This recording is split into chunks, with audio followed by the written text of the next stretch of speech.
Hi guys. Pakita ko lang 'tong mga tinanim kong malunggay seeds.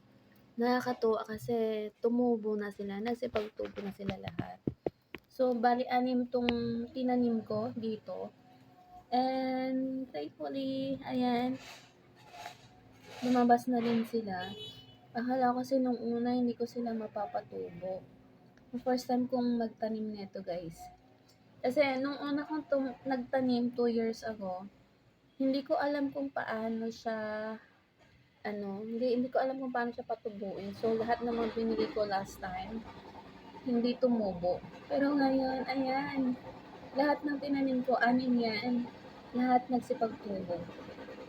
Actually, medyo kabado pa nga ako kasi lately, nag-uulan dito sa amin kasi may bagyo. Pero ayan, nagsitubo na. Less than 2 weeks since tinanim ko sila. So, ayan, sila paglabasan na. And, yeah, hopefully, mapalaki ko sila. And, ito nga pala yung binili ko sa Amazon naman.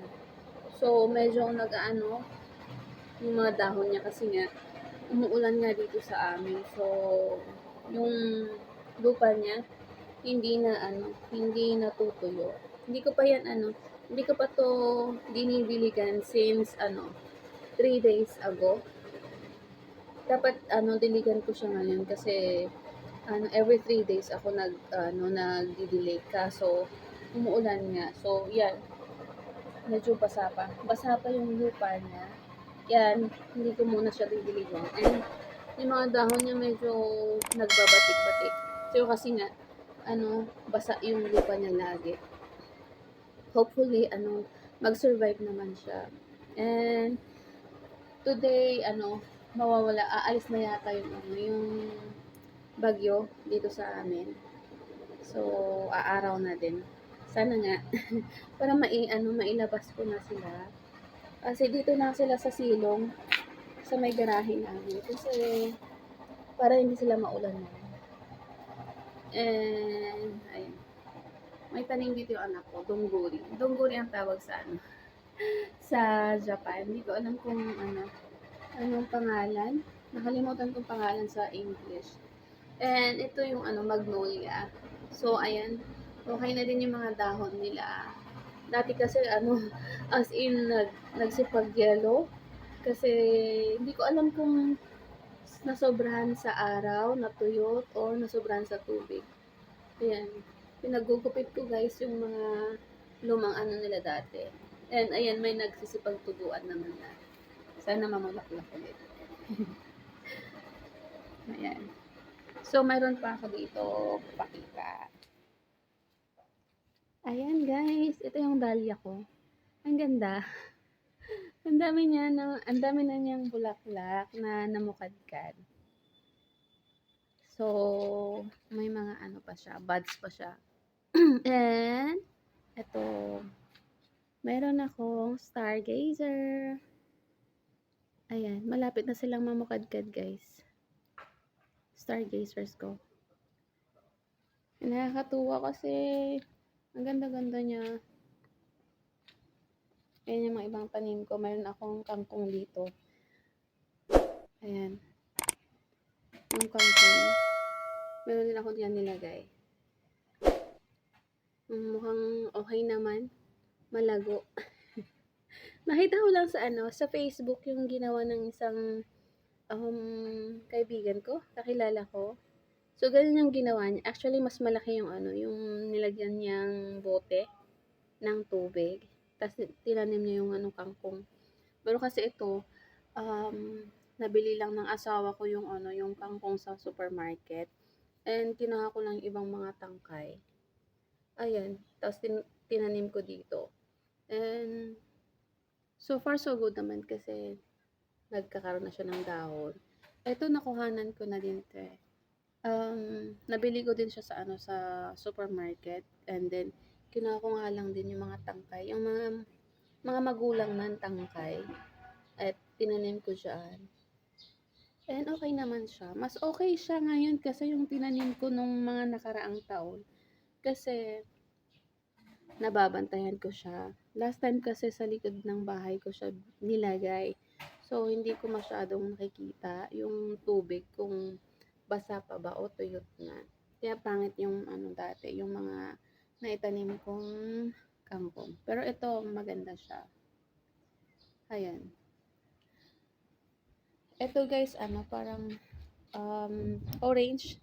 Nung binili ko to, ang daming bulaklak eh. Etong tuwa ako. Kaso nung namunga, isa lang. Yung, ano, yung nabuhay niya. Tapos, ngayon this year, wala siyang bulaklak, walang dahon. So, ewan.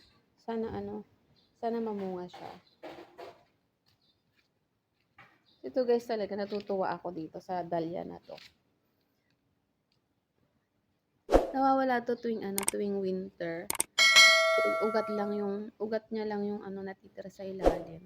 Buti na lang hindi ko kinakalkal yung paso niya. Kasi lumalabas siya ng kusa pagsapit ng spring. And this year nga, ang dami niyang binigay na bulaklak. Last year, 3 lang yung bulaklak niya. Ngayon, namulaklak na to eh. Namulaklak na to ng 3. And then, ito yung bulaklak niya na nauna. So, pinutol ko, nilagay ko lang dyan. Tapos, namulaklak ulit siya ngayon. Ang dami-dami niyang binigay na bulaklak. Nakakatuwa. And dito sa isang paso, ito to eh, patatas. Patatas to guys. Ayan, meron pa yung ayan, patatas din. Ito, to eh, ito. Hindi ko alam kung anong pangalan nito, pero damo lang to guys. Pero ang ganda ng bulaklak niya. Nakuha ko lang sa daan. Kinuha ko lang siya sa daan kasi nagandahan ako sa bulaklak niya. So, ayan, tinanim ko dito. And meron din dalandan dito. So, bali, 3 yung nakatanim dito sa paso na to. Itong kasi, itong patatas, lang to eh, kusang tumubo. Hindi ko to tinanim dito. Kusang tumubo to. Pati tong dalandan, kusa rin siyang tumubo. So, hinayaan ko na lang. Magdagdag na lang ako siguro ng lupa dito para maging okay yung, kasi ang dami nila. So, kailangan nila ng dagdag na lupa. And, ito yung gumamila ko guys. Kailangan na niya yata ng mas malaking paso. Ito din yung isa pa. So, ngayon wala silang bulaklak kasi tapos na silang mamulaklak. Pero, I think soon magbibigay ulit sila ng bulaklak. Ayan. So, yan guys, yung tanim ko dito sa may bandang garahe namin, sa harap. Yung sa likod, mas marami akong tanim. More on gulay naman yung nandun. Tsaka mayroon akong, mga halaman din. Pero more on gulay ang mga nandun. So, yun muna guys. Yan muna yung papakita ko dito sa harap ng bahay. Excited na ako dito sa aking stargazer. Kasi ang dami niyang bulaklak. So, yun lang guys. See you again next time. Thanks for watching. Bye-bye.